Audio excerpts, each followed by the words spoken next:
हरे कृष्णा। देखिए श्रीमद् भागवत में ये बताया गया है, 3 फीचर्स हैं, परम सत्य के 3 फीचर्स बताए गए हैं।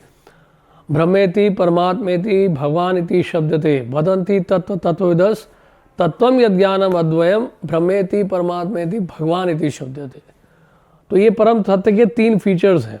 तो उसमें एक ब्रह्मवादी भी होते हैं जिनका साक्षात्कार ब्रह्म का होता है, जो ब्रह्म का साक्षात्कार करते हैं, यानी कि उनको ये अनुभूति होती है कि मैं शरीर नहीं हूँ, आत्मा हूँ और भौतिक जगत से परे ब्रह्म है, निराकार निर्विशेष ब्रह्म, जिसमें ऐसे ब्रह्मवादी जो हैं वो लीन होना चाहते हैं, तदात्म चाहते हैं, एकत्व चाहते हैं ब्रह्म ज्योति में, तो उनको ब्रह्मवादी कहा जाता है। यानी कि ये ब्रह्मवादी जो हैं भगवान की सेवा से वंचित होते हैं, इनको ब्रह्मवादी कहा जाता है।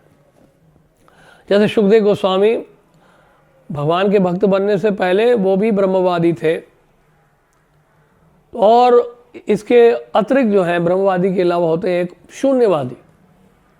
शून्यवादी किसको कहा जाता है? वर्डिज्म जिसको कहा जाता है। जैसे कि श्रील प्रभुपाद जी के प्रणाम मंत्र में भी आता है, निर्विशेष शून्यवादी पाश्चात्य देश तारिणे। तो शून्यवादी का मतलब है कि सब कुछ वो वॉइड करना चाहते हैं, शून्य बनाना चाहते हैं। कहने का मतलब ये है, उनका कहने का अर्थ ये है कि अल्टीमेटली जो है इस भौतिक शरीर को नल एंड वॉइड करना है।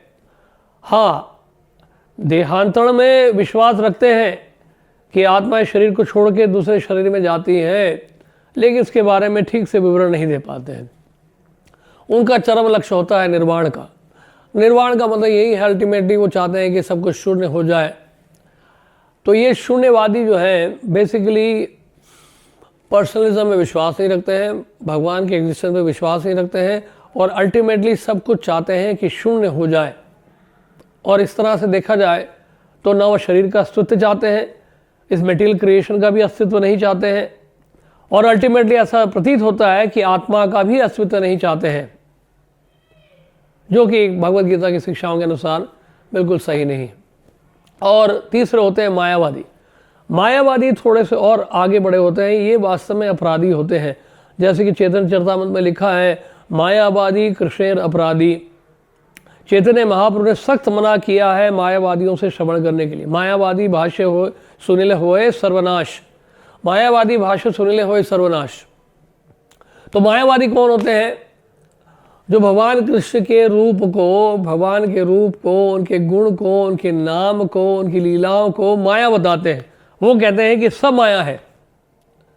देखा जाए तो उनका दर्शन ही जो है वो भी माया में है, तो उनको मायावादी कहा जाता है। और ये बहुत ही घोर अपराध करते हैं भगवान के चरणों में, भगवान के जो अस्तित्व को स्वीकार नहीं करते हैं, और ये कहते हैं कि भगवान का जो स्वरूप दिखाई भी पड़ता है, दिखाई जो देता है वो माया से है, माया से भरा हुआ है, तो इसलिए उनको मायावादी कहा जाता है। हरे कृष्ण।